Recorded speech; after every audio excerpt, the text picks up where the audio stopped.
મહારાજની જય.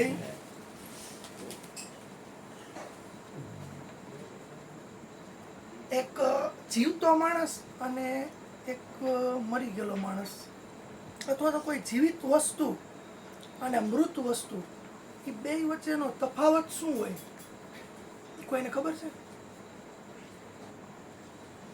કે આપણે કોઈ માણસ હોય એને જીવતો કઈ કહી શકીએ અને મૃત કઈ કહી શકીએ, અથવા કોઈ પણ પ્રાણીને સજીવન હોય એને કઈ આપણે જીવિત કહી શકીએ, કઈ એને મૃત કહી શકીએ?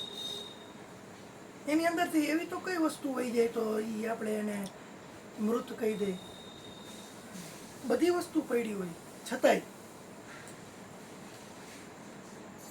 આઈડિયા ખરો કોઈને કઈ?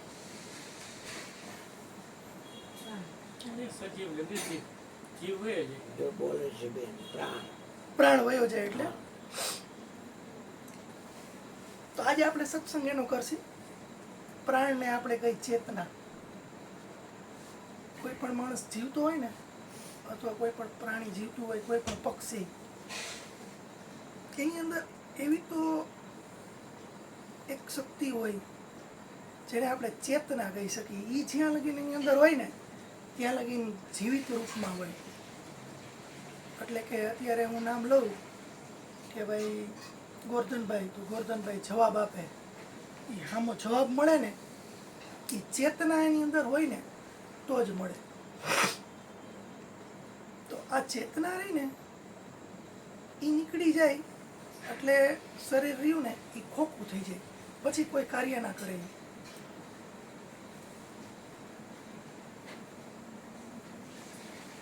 એક બાપુએ સૂત્ર લખ્યું અહીં આવડું, એ સૂત્ર ઉપરથી આપણે શરૂઆત કરી આજના સત્સંગની, કે શબ્દ જે પ્રગટ કરે છે એમાં તમારે મનને લગાડવાનું નહીં. શબ્દ જે કંઈ પ્રગટ કરે છે એની અંદર મનને લગાડવું નહીં, અને શબ્દ જ્યાંથી પ્રગટ થાય છે ત્યાંથી તમારે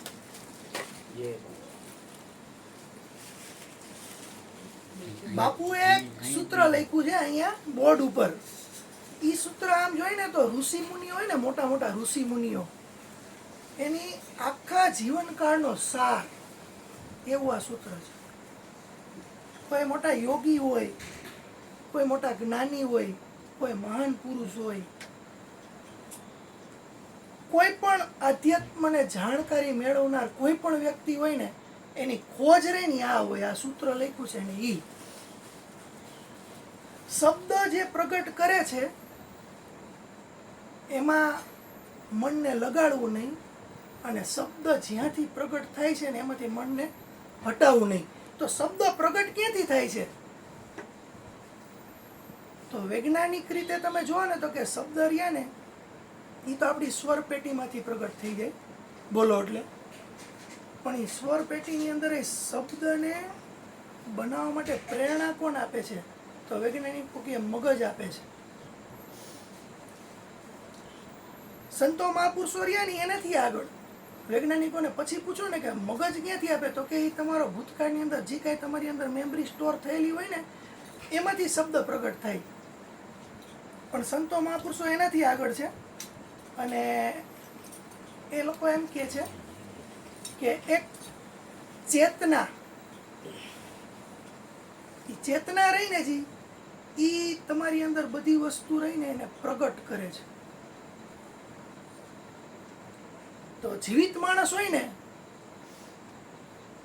એની અંદર આમ જોઈએ ને તો કરોડો વિચાર આવી ગયો હોય. અત્યારે કોઈ 50 વર્ષનો માણસ હોય કે 30 વર્ષનો હોય કે 60 વર્ષનો હોય, તો એના જીવનકાળ દરમિયાન એના મનની અંદર, મગજની અંદર કરોડો વિચાર આવી ગયા. આ બધા વિચાર પ્રગટ ક્યાંથી થાય? પ્રગટ થાય તો એને શક્તિ પહોંચાડનાર કોણ? મગજ લગીને વૈજ્ઞાનિકો પછી ગયા, પણ મગજની અંદર એ ઉદ્ભવે ક્યાંથી કોઈ વસ્તુ? તો એ આપણી ચેતના છે. અને આ ચેતના રહી ને જી એ મગજની અંદર એક એવી દશા છે કે ત્યાંથી બધું સંચાલન કરે છે. અત્યારે મારું આખું શરીર રહ્યું એની અંદરથી ખાલી આંગળી હું મારી કાપીને અહીં સાઈડમાં મૂકી દઉં ને એટલે મારા શરીરની અંદર વહેતી ચેતના એમાંથી છૂટી પડી જાય. પછી આંગળી રહીને એ કટકો રહ્યો ને માંસનું એક લોચો થઈ જાય. આંગળી રહી એક માંસનો લોચો થઈ જાય. એ મારા શરીરમાંથી એનું કનેક્શન કટ થઈ ગયું એટલે ચેતના રહીને મારી ચેતનામાંથી છૂટી પડી ગઈ. અને થોડોક ટાઈમ થાય એટલે હળી જાય. એ કાંઈ કોઈ કાર્ય ન કરે, કોઈ એની અંદર પ્રક્રિયા ન થાય. એવી જ રીતના મૂળ ચેતના રહીને જી એમાંથી આપણું સંચાલન થઈ રહ્યું છે. જ્યારે એ આપણા શરીરની અંદર, આપણા મનની અંદર, આપણા કણે કણની અંદર વહી રહી છે, વહેતી બંધ થઈ જાય ને જે એટલે આપણે મરી ગયા એમ કે માણસો મરી ગયા, ભાઈ મરી ગયા. પછી જવાબ ન આપે એ તમને. તો એ ચેતના રહી આમ જોઈ ને તો તમને શબ્દની અંદર નહીં આવે, કે પકડમાં નહીં આવે શબ્દની અંદર. કારણ કે શબ્દથી વર્ણવી શકાય ને એવી વસ્તુ નથી. ચેતના એટલે જ આત્મા, ચેતના એટલે જ પ્રાણ. ચેતના એ જ મેઇન તત્વ. આ સૂત્ર રહ્યું ને કહે છે ને એ જ રીતના શબ્દને પ્રગટી કરે છે એ ચેતના. તો હવે તમે એને સમજવું એમ તો એવી રીતના સમજી શકીએ આપણે. અત્યારે બારે જાય એટલે ચંદ્ર એક આપણને ઉપર દેખાય. હવે એ ચંદ્ર રહ્યો એમાં તમે નીચે કોઈ પાત્ર માટીનું ભરીને રાખો, પાણીમાં, પાણી અંદર નાખીને ભરીને રાખો તો એની અંદર એક ચંદ્ર દેખાશે. પછી બીજું એક પાત્ર મૂકો પાણીનું ભરેલું તો એની અંદર એ ચંદ્ર દેખાશે. ત્રીજું મૂકો તો ત્રીજામાંય ચંદ્ર દેખાશે. તો આ જે મેઇન સ્ત્રોત રહ્યો ને એ પરમાત્મા, અને આપણી અંદર જે ચેતના હાલી રહી છે ને એ આ આપણું શરીર રહ્યું ને એ શરીરનું બર્તન, એ બર્તન જેવું તૂટી જાય એટલે એની અંદર જે પરમ ચેતના રહીને એ વિલીન થઈ જાય. આવી ક્યાંથી? ત્યાંથી આવી, ત્યાં જ પાછી વહી જાય. એટલે કોક માણસ ગુજરી જાય ને એને આપણે એમ કહીએ કે એને કાળ ખાઈ ગયો. અને અત્યારે જે હાલી રહ્યો છે સમય એને આપણે કાળ કહીએ. તો આ કાળ રહ્યો ને એ ખરેખર પરિવર્તનશીલ છે. કૃષ્ણએ તો એમ કીધું કે તું શબ્દનો પારખી થાજે ગીતાજીની અંદર. તો એ જ રીતે આ કાળ રહ્યો ને એને તમે સમયને જાણી લ્યો ને તો અત્યારે આપણે આ ચોમાસું હમણાં શરૂ થશે તો આપણે એમ કહીએ કે હવે ચોમાસું આવી ગયું, હવે ચોમાસું આવી ગયું. વરસાદ આવે એટલે આપણે એમ કહીએ ચોમાસું આવી ગયું. અને પછી ચોમાસું પૂરું થાય ત્યાં આપણે એમ કહીએ કે ચોમાસું આવી ગયું. તો એ બે વસ્તુ રહીને એ જ આપણી આ ચેતનાની સ્થિતિ છે. ખરેખર આપણે જન્મતા નથી, ખરેખર આપણે મૃત્યુ પામતા નથી. આપણી ઓળખાણ રહીને જે એ આના જેવી છે કે ચોમાસું આવી ગયું અને ચોમાસી આવીને ગયું. બસ એવી જ આપણી સ્થિતિ છે શરીરની, કે આવ્યા અને ગયા. તો આમ જોઈએ ને તો આપણું ગામ રહ્યું ને એ આપણે નથી, આપણો દેશ રહ્યો ને એ આપણે નથી, આપણી જાતિ રહી ને એ આપણે નથી, આપણું નામ છે એ આપણે નથી, આપણે કાંઈ નથી. આપણે શું છીએ? તો આપણે હમણાં બાપુએ કીધું ને કે મારી અંદરનો હું, અને તમને કોઈ કંઈક કહે તો સામેવાળો હોવું કરે ને એ આપણે છીએ. એની ના કોઈ જાતિ હોય, ના કોઈ એનો સંપ્રદાય હોય, ના એનું કોઈ ગોત્ર હોય, ના એની કઈ રાશિ હોય, ના એ બ્રાહ્મણ હોય, ના એ શૂદ્ર હોય, ના એ ક્ષત્રિય હોય કે ના એ વૈશ્ય હોય.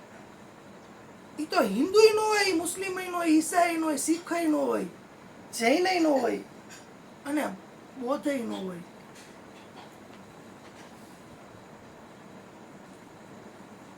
તો આ હું રહ્યો એ જો આ કેમાંય ન આવતો હોય તો આ શરીરમાંય ન આવતો હોય તો એ શું હું રહ્યો ને એ શું છે ખબર છે?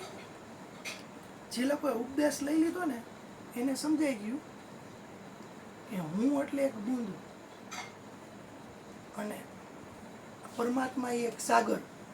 પણ જેને નથી સમજાણું ને એ લોકો માટે આ હું રહ્યો ને એ એક અહંકાર છે. અહંકાર એટલે કેવો થાય કે મારું પદ, મારી પ્રતિષ્ઠા, મારો હોદ્દો, હું આમ કરું. હમણાં બાપુએ ન કીધું હું માં આણે ઈ હું અહંકાર રહ્યો ને હું ઈ તમને હકેથી બેહવા ન દે, તમને ગમે એની સામે હરીફાઈ કરાવડાવે ઈ હું, તમને ઝઝુમવા માટે થઈને પ્રયત્ન કરાવે ઈ હું. અને આ અહંકાર રહ્યો ને જી ઈ એને તમે તમારી પોતાની ઓળખાણ માની લીધી છે. એટલે તમે છે ને આ વિશાળને જોઈ નથી શકતા. અહંકાર રહ્યો ને એને એક પડદો રાખ્યો છે. આ મનરૂપી એક તળાવ રહ્યું ને એની અંદર એક અહંકાર રહ્યો ને એનો પાણો આપણે આમ નાખીને એટલે ઓલા તરંગ નો બને એ વિચાર આપણા. મનરૂપી તળાવની અંદર હું નામનો પાણો, મારું નામનો પાણો એ નાખો એટલે એનાથી તરંગ એક બને એ વિચાર. બાકી તમને એમ કહી કે તમારા વિચાર ક્યાંથી પેદા થાય કોઈ જવાબ ન આપી શકે. આખી દુનિયામાં કોઈ જવાબ ન આપી શકે. ખાલી એટલું કહે કે મગજમાંથી થાય. અને આપણે એને કહીએ કે મગજની અંદર તમે આ વિચાર તમારા જે કાંઈ પેદા થતા હોય એનું કંઈક સીટી સ્કેન કરો કે MRI કરો તો એમાં થોડાક ઇલેક્ટ્રોનિકલ આમ ઊંચા નીચા થતા હોય ને જે ગ્રાફ કહે ને એવી રીતના સિગ્નલ દેખાય. બાકી તમારા વિચાર ક્યાંથી નીકળતા એ કંઈ ન ગયો કોઈ. વૈજ્ઞાનિકો અહીંયા ઊભા રહી ગયા છે અત્યારે. વૈજ્ઞાનિકો સમજી નથી શકતા કે આટલો 30-40 વર્ષનો માણસ કરોડો વિચાર પેદા ક્યાંથી થયા એ નથી સમજાતું હજી વૈજ્ઞાનિકોને હાલમાં. તો આ અહંકાર રહ્યો ને જી એને આપણે અત્યારે એક દશા સમજી સામાન્ય માણસની. તો એ હું નામનો જે પથ્થર પડે ને મન દશાની અંદર તે વિચારોના બધા તરંગો પેદા થાય છે. અને આ અહંકાર રહ્યો ને એ આમ જોઈને તો એક પડદો છે આડો. આપણી પોતાની ઓળખાણ કરવામાં આડો પડદો છે. કઈ રીતે ખબર છે? આપણી આ આંખ રહી બધું જોતી હોય અત્યારે પણ એક કાકરી પડી જાય આંખની અંદર અને તમારી સામે ગિરનાર આખો હોય ને તો એ ગિરનારને અદ્રશ્ય કરી દે કાકરી. ઈ કાકરી અંદર પડી ગઈ બાપુ એટલે તમારે આકાશ આખું દેખાતું બંધ થઈ જાય. તમને વિશાળ આકાશ એ કઈ તારા તમને ન દેખાય એની અંદર એક કાકરી એ તમારી દ્રષ્ટિ રહીને એને વિલીન કરી નાખે.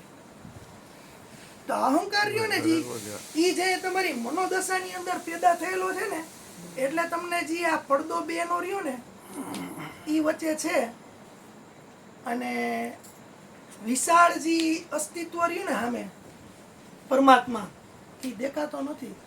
તો તમે જે તમારી આંખમાંથી અહંકાર રૂપી કાકરી નામ કાઢો ને એટલે વિશાળતાના દર્શન થશે. અને આ વિશાળતાના જે દર્શન થાય ને ત્યાં તમારે એમ માનવાનું કે તમને તમારી પોતાની ઓળખાણ થઈ ગઈ. જ્યાં લગીને હું હોય છે ને ત્યાં અહંકારની લિમિટેડ બધી દશા હોય. અમુક જ એરિયા જેમ કે મારી જ્ઞાતિ, મારી ચાલ, હું આમ, મારું નામ આ, બીજી કોઈ વસ્તુ તમારે કવર નહીં થાય. એક એરિયાની અંદર તમે બંધાયેલા રહેશો. એ કાકરી જે અહંકારની તમારી અંદરથી નીકળી જશે ને તે તમારી આંખ ખુલી જશે અને એ આંખ ખુલી જાય ને એને જ આત્મજ્ઞાન થયું કહેવાય. આપણે મહાપુરુષો ઘણા કહે કે ભાઈ મને આત્મજ્ઞાન થઈ ગયું અથવા તો કોઈ પણ આપણે વાતચીત સાંભળી હોય એની અંદર આત્મજ્ઞાન થઈ ગયું એ કાંઈ કોઈ શબ્દમાં હમાવી લેવાય એવી વાત છે નહીં.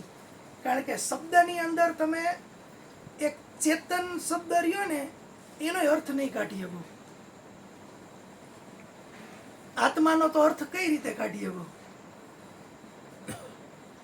અગમ અગોચરની વાત જે થઈ ને, ઈ આ ચેતન ને ઈ જ આ આત્મા. તો તમારે આને જો ભાવ દશા રહી ને એની અંદર તમે સમજશો ને તો તમને ઈ ખરેખર તમારી અંદર રહેલું હું પણ જે નીકળી જાય ને તો તમે વિશાળ ભેગા ભળી જાઓ.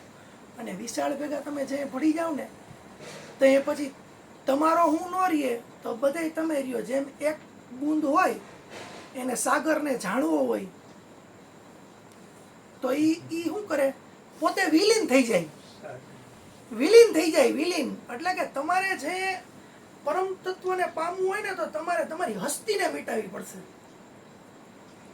તમારો અંદરનો આપો રહ્યો ને જી હું એને ખોવો પડશે. એને તમે જેવો ખોઈ નાખશો ને એટલે પછી તમે બૂંદ રહીને સાગરની અંદર ભળી જશે. પછી સાગરની અંદર રહેલા કોઈ પણ રહસ્ય એ બૂંદને જાણવાના નહીં રહીએ.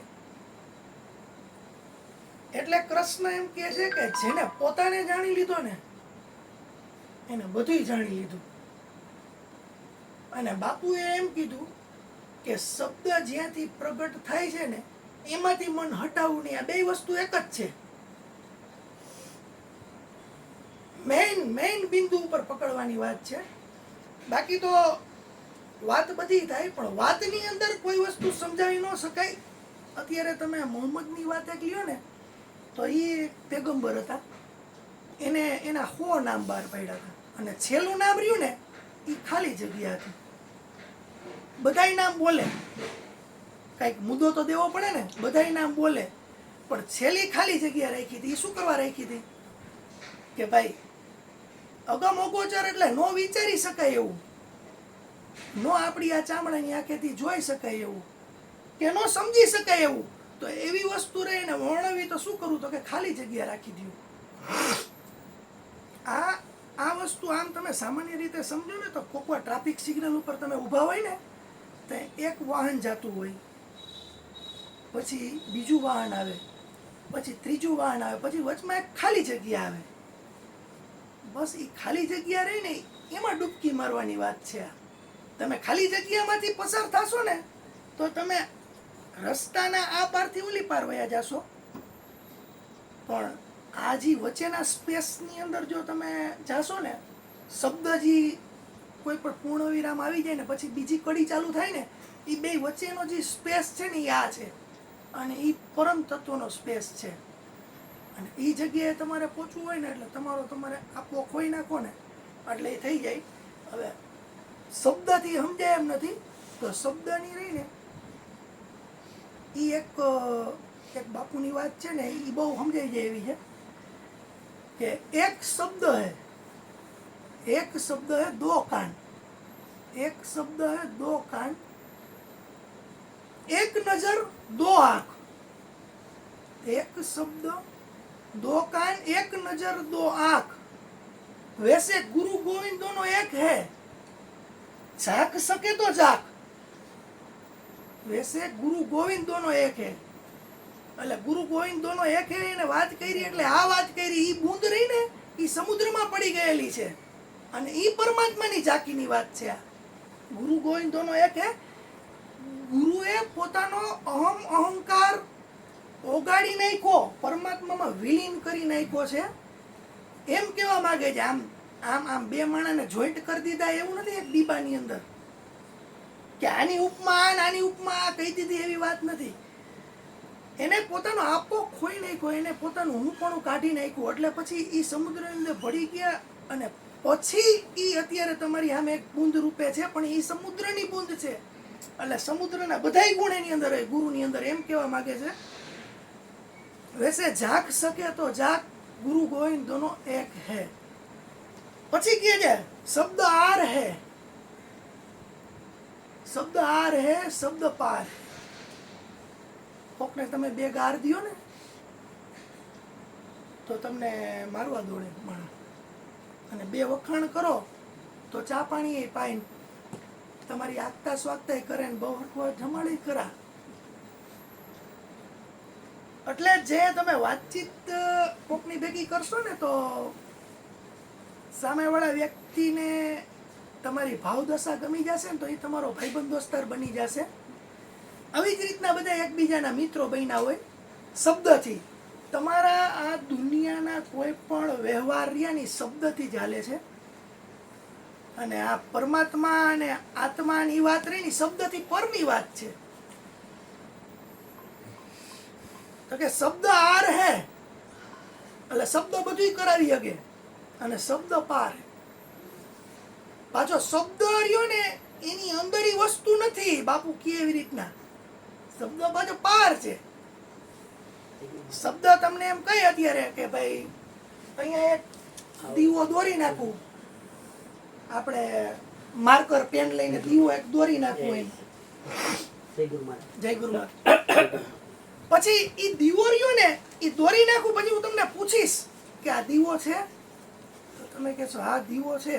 ઈ શબ્દ જ છે ને. પછી ઈ દીવો પ્રકાશ આપે, તો એનો મતલબ ઈ થયો કે શબ્દ પાર છે. શબ્દ દીવો ખાલી તમને ઓળખાવે છે, એ દીવો નથી. શબ્દ આર છે, શબ્દ પાર છે. કે કોઈ પણ વસ્તુ તમને ઓળખાવે એ આ શબ્દની અંદર કીધું. શબ્દ જે પ્રગટ કરે છે, આ દીવો ન પ્રગટે ન પ્રકાશ આપે, તો આ પ્રગટ કેને કર્યો? શબ્દએ પ્રગટ કર્યો. ઈ આમાં લખ્યું છે શબ્દ જે પ્રગટ કરે છે. અને પછી તમને જે કોક વખાણ કરે તો ઈ વખાણ રહ્યા ઈ તમારી ચિત્ત દશા રહી અહંકાર વાળી, એની અંદર આમ આનંદ અપાવે, તો એ પ્રગટ કર્યું એ શબ્દ એટલે એની અંદર ખરેખર મન ન લગાડવું તમારે. જો મન લગાડશો તો દુઃખી પા સિવાય કાંઈ નહીં આવે. કારણ કે જે રીતના અત્યારે શબ્દ તમને આનંદ અપાવે છે, એ રીતના શબ્દ તમને દુઃખ અપાવશે એક દી. આ શબ્દની પાર જવા માટેની વાત કરી. તો કે શબ્દ આર હે, શબ્દ પાર હે, શબ્દ કેરી સબ ઢગ ઢેરિયા. કોઈ પણ ભિખારામ ભજન ગાય, એક શબ્દનો ઢગલો છે, બીજું કઈ છે? શબ્દના ઢગલા સિવાય કઈ વાત નથી. કોઈ પણ બાપુ પ્રવચન દેતા હોય, અત્યારે આપણે હરુણ બાપુની જ વાત કરી, આટલું પ્રવચન આપે, અહીંયા આટલા જણા બધા આવે છે. જ્ઞાનની ગંગા વહે છે. પકડી પકડીને ડૂબકીઓ મરેવી છતાંય ભીના કોણ થયા? દરરોજ જ્ઞાન ગંગા વહે છે. રાતના 9:30 થી 11:30 જ્ઞાન ગંગા વહે છે ને. કેટલા ભીના થયા? આ જ્ઞાન ગંગા વહે છે એટલે અહીં નથી નદી, નથી ગંગા, નથી પાણી, નથી સ્પર્શ. આ જ્ઞાન ગંગા રહ્યા ને એની અંદર તો તમારું હૃદય, તમારો આપો, તમને પોતાને પલારવાની વાત થાય છે. આ શબ્દો ઓળખાવે છે બીજું અને સમજાય નહીં બીજું, એ ધ્યાન રાખજો ખાસ. બાપુ કરતા હોય સત્સંગ, આ બાપુ કરતા હોય, તમે ભજન ગાયા હશે ને ભજનની અંદર કેવડા કેવડા સૂક્ષ્મ ભેદ કીધા. આ પાનબાઈ એને તો જિંદગી કાઢી નાખી ને, એમાં મીરાબાઈએ કાઢી નાખી. તો આ બધી જિંદગીઓ કાઢી નાખી જેને જેને, એ લોકોએ કાંઈક તો ભેદ કીધા હશે કે નહીં કીધા. ઓલા માર બેન ગાય, કેવું સરસ ગાય, બધું ગાય. એ શબ્દનો ઢગલો આખે આખો અહીં ધરે, પણ કોની ઢગલામાંથી કઈ વસ્તુ લઈએ, કોને હૃદયમાં સ્પર્શ થાય છે, કોને ગંગાની ટાઢક મળે છે. અને અને છતાંય બાપુ બોલે છે. બાપુને ખબર છે બધી કે બધું પાણી રહ્યું એ પીવાય નહીં જાય, વપરાય નહીં જાય. એ તો એમ વિચારે છે કે એક બૂંદ જો કોઈના હૃદયને અડી ગઈ તો હું તો પોતે સાગરની બૂંદ છું, એ સાગર થઈ જશે. એટલે બાપુ 50 बूंद समाना समुद्र में जानत है सब कोई. વરસાદ આવે તો બધા ટીપા દરિયામાં પડે. બધાને ખબર છે કે વરસાદના અનેક ટીપા દરિયામાં પડ્યા. બૂંદ સમુદ્રમાં પડત હે जानत है सब कोई. પણ સમુદ્ર સમાના બૂંદ મેં जानत વિરલા કોઈ. દરિયો હમાઈ ગયો ટીપામાં.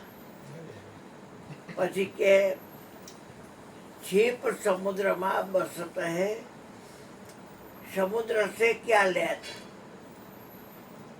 છીપલી હોય એ દરિયાની અંદર વસે અને દરિયા પાસે કાંઈ લેતી નથી.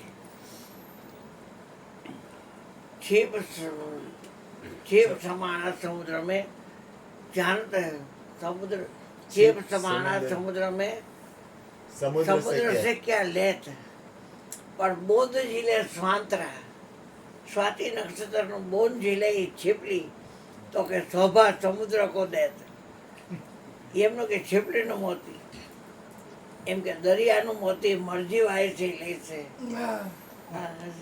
યશ કોને જાય છે? હા, સમુદ્ર પાસે છીપલી કાંઈ લેતી નથી. અને બોધ ઝીલે છે શાંતિ નક્ષત્રનું અને મોતી થાય છે છીપલીની અંદર તો એ શોભા સમુદ્રને આપે છે. એવી વાત છે. તો જેને આ દુનિયા પાસેથી કાંઈક જોઈ છે ને એનો કોઈ દી મેળ નહીં પડે. પણ જેને કાંઈ જોતો નથી ને એ ડંકો વગાડે. અપેક્ષા દૂર થાય તો જીવ સુખી થાય. અપેક્ષા એટલે કે કોઈ પણ વસ્તુ પામવાની, કોઈ પણ વસ્તુ પ્રાપ્ત કરી લેવાની, કોઈ પણ વસ્તુને આપણે પોતાની અંડરમાં લઈ લેવાની એવી કઈ આકાંક્ષા હોય ને તમારી તો શબ્દ કેરી સબ ઢગ ઢેરિયા એના ઉપરથી આપણે એમ કહીએ કે કોઈ પણ પ્રવચન હાલતા હોય, કોઈ પણ સત્સંગ હાલતો હોય કે કોઈ પણ ભજન હાલતું હોય કે કોઈ પણ ઊંડાણની વાત હાલતી હોય તેની અંદર શબ્દની વાત હશે બધી. અને શબ્દની આખી ઢગલીઓ જ હશે બધી. પણ એ શબ્દરિયાની વસ્તુને ઓળખાવશે પણ શબ્દ એમાં નહીં હોય, એ વસ્તુની અંદર શબ્દ નહીં હોય. અને એમાં સાચો શબ્દ જો તમને સમજાઈ જાય ને તો પછી શબ્દ સિવાય કાંઈ નથી. કૃષ્ણે એમ કીધું કે શબ્દનો પારખી થાય, ખાલી શબ્દ એક ઓળખાઈ જાય પૂરી થઈ ગઈ. છે નખ ખાલી તો હાજર તો છે ને. પછી આ વેઢા કે આંગળી કે હથેળી કે કાંડો કે અંગૂઠો કે તો હાજર તો છે આ બધું. તો શબ્દ તો આને ઓળખાવે છે પણ શબ્દના નખમાં નખ છે. હા, તો નખથી શીખ સુધી નીચેથી ઉપર જાઓ કે ઉપરથી નીચે. ક્યારે કીધું હોય છે કે શબ્દ તો કોક સંત વિલા જાણે. કઈ રાખજે કરમ પ્રમાણે. એ કરતા એમ કે શબ્દ લાગણ બધા જાણે એમનો કાંઈ જાણતું નથી કોઈ. શબ્દ તો આદિનો છે કે આદિપતિ આપે તો થાય. એટલે પછી છેલ્લે કીધું સચ્ચા શબ્દ जिसने बताया वही सदगुरु हमें रिया. એક જ શબ્દ ખાલી તમારે એક જ વસ્તુ સમજવી. કોઈ કોઈનો શિષ્ય બની જાય કે કોઈ કોઈના ગુરુ બની જાય કે કોઈ પણ માણસ કોઈની નીચે વયો જાય અથવા કોઈ પણ માણસ કોઈની માથે સમર્પણ મૂકી દે અથવા નરેન્દ્ર મોદી આખી સરકાર હલાવે, આ બધી શબ્દની શતરંજ છે. અને સાચો શબ્દ જે સામેથી નીકળે અને સામે હૃદયમાં સ્પર્શ થાય એનાથી મોટું સમૂહને કઈ નથી આ બજારની અંદર. શબ્દથી તમે વશ કરી શકો અને શબ્દથી જ ભગવાનના અવતરણ થયા અહીંયા અને શબ્દથી જ બધાને મળ્યા. આ મંત્ર જાપ એ બધા શબ્દ જ છે. તો હવે આપણે આ શબ્દ રહ્યા ને એની પાર જવાની એક વાત કરી થોડીક વાર લો બાપુ કે આત્મા ચૈતન્ય એની આપણે વાત કરી. પછી આપણે ત્યાં લગીને પહોંચ્યા કે ભાઈ વૈજ્ઞાનિકો અહીંયા નથી પહોંચ્યા કે મગજની અંદર વિચારો ક્યાંથી આવે એ કોઈને ખબર નથી. તો હવે આપણે બોલી છીએ અહીંયા હું શુદ્ધ ચિત્ત આનંદ, હું શુદ્ધ સચ્ચિદાનંદ આત્મા છું. આવું આપણે બોલી દઈ છીએ એવું નહીં. ખરેખર તમે એને વિસ્તારથી થોડુંક વિસ્તૃતીકરણ કરીને જો એને સમજો ને તો એને તમને કહી દીધું ઓમ બ્રહ્માસ્મિ, હું જ છું, મારા સિવાય કાંઈ નહીં, તત્વમસી. આ જી છે એ બધું તું જ છો. એ લેવલની વાત થઈ ગઈ. વેદાંતો ની વાત કરે છે. તો હવે આપણને આત્મા દેખાતો નથી. કોઈક મૃત માણસ હોય એમાં બધી વસ્તુ હોય છતાં એ કાંઈ વસ્તુ કરતો નથી, હલનચલન નથી કરતો, કોઈ પ્રતિસાદ સામે નથી આપતો, તમને કાંઈ કહેતો નથી. તો એની અંદરથી જે ચેતન નીકળી ગયું ને એ ચેતન, એ આત્મા, એ કેવી વસ્તુ છે ખબર છે? એ ઇન્ટરનેશનલ લેંગ્વેજમાં આવે. હું તમને એક જ વસ્તુ કહું અત્યારે કે એક ફૂલ મને તમે દોરી દો ફૂલ મને એક દોરી દ્યો અહીંયા, અથવા ફૂલ મને તમે તમારા મનની અંદર જે કાંઈ હોય એનાથી વર્ણવો, તો તમે ગુલાબનું બતાવી શકશો, ગલગોટાનું બતાવી શકશો, કે ગમે એનું બતાવી, તમે ફૂલ નહીં દોરી શકો. કારણ કે ફૂલ રહ્યું ની મેઇન વસ્તુ છે. મેઇન તમને હું કહું કે પ્રાણી એક દોરી દો તો તમે સિંહ, વાઘ, કૂતરા, બિલાડા ગમે એ દોરશો, પણ તમે પ્રાણી દોરી નહીં શકો. અને હવે હું તમને એમ કહું કે માણસ રહ્યો ને એ દોરી દો, કોઈનું મોઢું ન આવવું જોઈએ એવો માણસ દોરી દો, તો તમે દોરી નહીં શકો. તો આ એક એવી વાત છે કે આત્માને આમ તમે જુઓ ને, આત્મા, ચેતન, એ બધાને તમે જુઓ ને, તો જે હું બોલું છું ને, તો એ મારી અંદર આ જે સ્વર બહાર નીકળે છે ને, એ ચેતન શક્તિના હિસાબે નીકળે છે, નકર ન નીકળે. તમે સાંભળો છો એ તમારા કાન રહ્યા ને, એ નથી સાંભળતા, એ તો એનું સાધન છે, પણ એ પ્રોસેસિંગ કરીને જે સાંભળવા માટેની શક્તિ આપે છે ને, એ ચેતન છે. મરી ગયેલો નથી સાંભળતો. તો તમે આની અનુભૂતિ કરવી હોય તો કેમ કરવી? તો કે શ્વાસ તમે અંદર લ્યો છો, શ્વાસ બહાર કાઢો છો, શ્વાસ અંદર લ્યો છો, શ્વાસ બહાર કાઢો છો. એ જેટલા શ્વાસ તમે અંદર લ્યો છો ને બહાર કાઢો છો ને, એ જ એની અનુભૂતિ છે. ઈંગલા પિંગલા નાડીની અંદર જે શ્વાસોશ્વાસ અત્યારે હાલે છે ને, જે એ જ એની અનુભૂતિ છે. એકો એક શરીરના અંગને તમે આમ અડો તો જે તમે આમ સ્પર્શ કરો ને, તમને એ વસ્તુની અનુભૂતિ થાય. તમે કોઈ પણ અત્યારે ચા પીવો છો તો ચાની અનુભૂતિ જે થાય છે ને, એ જ ચેતન છે. એનો પુરાવો દેવાની વાત નથી. શરીરને તો બધાય ઓળખે છે, પણ ચેતન કોણ છે? તો સામેવાળો હોકારો આપે ઈ. અને તમે તમારા શરીરની અંદર જે કઈ પ્રક્રિયા ફીલ કરતા હોય, અનુભવ કરતા હોય, એ જ ચેતન છે. એને આપણે એક બીજી રીતે સમજી, હું તમને એમ કહું કે સૌર ઉર્જા ક્યાં છે? તો તમે બતાવી શકો કોઈ સૌર ઉર્જા ક્યાં છે? સૂર્યની શક્તિ ક્યાં છે? કોઈ બતાવી ન શકે. પણ અત્યારે આ દીવો બરે છે ને, જી એ સૌર ઉર્જાથી જ બરે છે. કારણ કે કોટન ઉગ્યું ને, જે કપાસ ઉગ્યો ને, જે તે સૂર્યપ્રકાશે જ એને એની અંદર, પછી સૂર્યપ્રકાશે જ એની અંદર શક્તિનો સંચાર કર્યો અંદર. તો એ કોટન અત્યારે આ તેલને નીચેથી ઉપર લે છે. અને તેલ રહ્યું ને, જી કે ઘી રહ્યું ને, એ ગાય માતાના દૂધમાંથી તમે બનાવ્યું, તો ગાય માતાએ જે ખોળ ખાધું, એ પ્રકાશ સંશ્લેષણની ક્રિયાથી જ એની અંદર શક્તિ રૂપે ઉગ્યું છે. તમે અહીંયા બહેણા બધા બંધ કરી દો ને, અહીંયા તમે લાખ રૂપિયાનું બિલ આવીને ઉગાડો, અહીંયા હારામ હારી માટી નાખીને ઉગાડો, નહીં ઉગે. કોણ ઉગાડેલું? તો કે સૂર્ય ઉગાડે છે. એની શક્તિ એની અંદર ગઈ, એક ખળની અંદર, એક ફ્રૂટની અંદર, એક અનાજની અંદર, એ બધી આપણી અંદર ચેતના રૂપે વહી રહી છે અત્યારે. અને એનું ઘી બન્યું, એનો દીવો અત્યારે પ્રગટો છે. તો આ શક્તિ રહી ને, એ આમ જોઈને તો ગાય માતાની નથી, આ ઘાસની નથી, આ તો મેઇન સોર્સની શક્તિ છે. તો એ પેલા મેં તમને વાત જે કરી કે ચંદ્રમા ઉપર હોય અને નીચે બધા બર્તન ઘડા રાખી દો તમે, અને એ ઘડાની અંદર ચંદ્રમા દેખાય, બસ એવી જ રીતના તમારી અંદર ચૈતન્ય વહે છે. અને એ જ રીતના તમારી અંદર બધું સંચાર થઈ રહ્યું છે. તો આ સૂર્ય રહ્યા ને, એની શક્તિને તમે બતાવી ન શકો. એવી રીતના આ પરમ ચૈતન્ય રહ્યું ને, એક શક્તિનો પ્રવાહ છે. અને એ આપણી બધાની અંદર એક નાની નાની ઉર્જા તરીકે વહી રહી છે. બધા કોષની અંદર દરરોજ કોષ નવા બને, શરીરમાં ચામડી બને, વાળ બને, નખ વધે.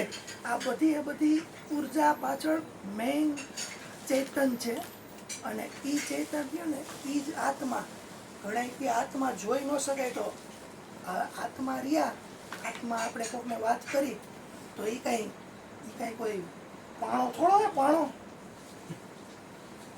એ પાણો નથી, એ કાંઈ કોઈ વસ્તુ નથી. તો એવી રીતના તમને બતાવી શકી, એ પાણો નથી. એને તમે ફટ દઈને એમ કહી દો કે આ આત્મા, એમ તમે બતાવી ન શકો. પણ એને તમે તમારા શરીરની અંદર અનુભવ કરી શકો. જો ઈ જ વસ્તુ વહી જાય અત્યારે ચૈતન્ય કે આ આત્મા આત્મા આપણે વાત કરી છે જે નથી દેખાતું ઈ જ વયું જાય તો આ બોડી ધવલ હોય પડ્યું હોય પછી હોકારો મારે નો હાથ ઊંચો થાય નો પગ. मन के तरंग मार ले बस हो गया भजन वाणी के स्वर सुधार ले बस हो गया भजन. અને મનના તરંગ રહ્યા ને જી ઈ વિચારો છે અને ઈ જ આ અહંકાર રૂપી પાણા રહ્યા ને ઈ પડી પડી અને તમારી અંદર પેદા થાય.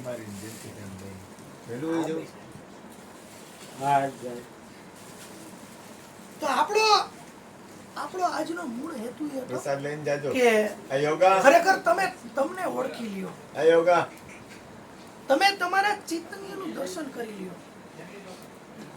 આ આત્મજ્ઞાન જ્ઞાન લીધું ઉપદેશ બાપુ કરે ઘણા ઉપદેશ લી આ બધી વસ્તુ શું છે આ ખબર? યોગા.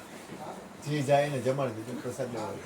આ તમારી અંદર જે રહેલો અહંકાર રહ્યો ને એને હટાવી દે ને એટલે તમારી અંદરની જ ચેતના રહી પ્રગટ થઈ જશે. બહુ આગું કાંઈ નથી. આ તો એક રાત્રે ઠરી ગયેલો ચૂલો હોય ને એના અંગારા હોય ને એની માથે જામેલી ખાલી રાખ છે એ ઠર્યું નથી. એની માટે ખાલી ગુરુ મહારાજને ફૂંકની જરૂર છે. જેવી ફૂંક મારે ને એટલે વળી પાછી અંદરથી ઉર્જા પ્રગટ થઈ જાય. આ તો આપણે અંજવાળાની વાત છે, પ્રકાશની વાત છે.